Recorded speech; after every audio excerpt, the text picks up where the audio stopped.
இரவு ஜெபம். கர்த்தருக்கு ஸ்தோத்திரம். ஏசாயா 41வது அதிகாரம் 10வது வசனம். நீ பயப்படாதே, நான் உன்னுடனே இருக்கிறேன். திகையாதே, நான் உன் தேவன். நான் உன்னை பலப்படுத்தி உனக்கு சகாயம் செய்வேன். என் நீதியின் வலது கரத்தினால் உன்னை தாங்குவேன். கர்த்தர் கொடுத்த நல்ல வார்த்தைகளுக்காய் கர்த்தருக்கு நன்றி செலுத்துவோமாக. எங்களை நேசிக்கிற நல்ல இயேசுவே, இந்த நாள் முழுவதும் உடைய சமூகம் எங்கள் முன்பாக கடந்து போனதற்காய் நன்றி செலுத்துகிறோம். உம்முடைய மகிமையின் பிரசன்னம் எங்களை காத்ததற்காய் நன்றி செலுத்துகிறோம். நீங்கள் எங்கள் வலது பக்கத்தில் இருந்தபடினால் நாங்கள் அசைக்கப்படாதபடி காத்ததற்காய் நன்றி செலுத்துகிறோம்.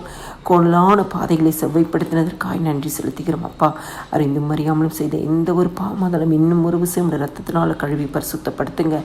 காலைதோறும் உடைய கிருபைகள் புதியவைகளாக இருக்கிறதே, புதிய கிருபையினால் எங்கள் ஒவ்வொருவரையும் நடத்துங்க. அப்பா, கிறிஸ்துவுக்குள் பிரியமானவர்களே, ஆண்டவராகிய தேவன் சொல்கிறார், நீ பயப்படாதே, நான் உன்னுடனே இருக்கிறேன்.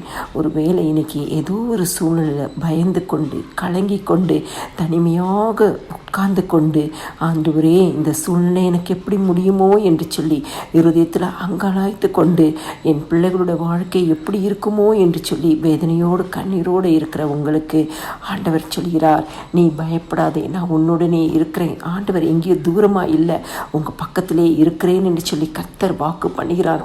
திகையாதே, நான் உன் தேவன். எந்த சூழ்நிலை கண்டு திகைத்து போயிருக்கிறீங்க.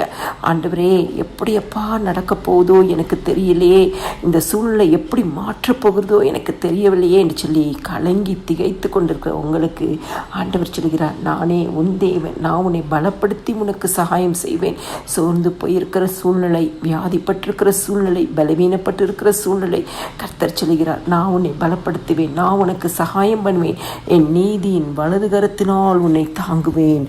ஆண்டவர் சொல்கிறார், வேறு எங்கேயும் தாங்கலை, என்னுடைய நீதியின் வலது கரத்தினாலே உங்களை நான் தாங்குவேன் என்று. கிறிஸ்துவுக்குள் பிரியமானவர்களே, ஆண்டவராகிய தேவன் இன்னைக்கு உங்களோட இருக்கிறார். இயேசு கிறிஸ்து உங்களோட இருக்கிறார். நீங்கள் பயந்த சூழ்நிலைகள் மாறும், திகைக்கிற சூழ்நிலைகள் மாறும். உங்களை பலப்படுத்துவார், உங்களுக்கு சகாயம் செய்வார். நீதியின் வலது கரத்தினால் உங்களை தாங்குவார். ஆண்டவராகிய இயேசு கிறிஸ்துவை விசுவாசிங்க. அப்பொழுது உங்களுடைய எல்லா சூழ்நிலையும் மாற்றி கர்த்தர் உங்களை பரிபூர்ண ஆசீர்வாதத்திற்குள் நடத்தி செல்வார்.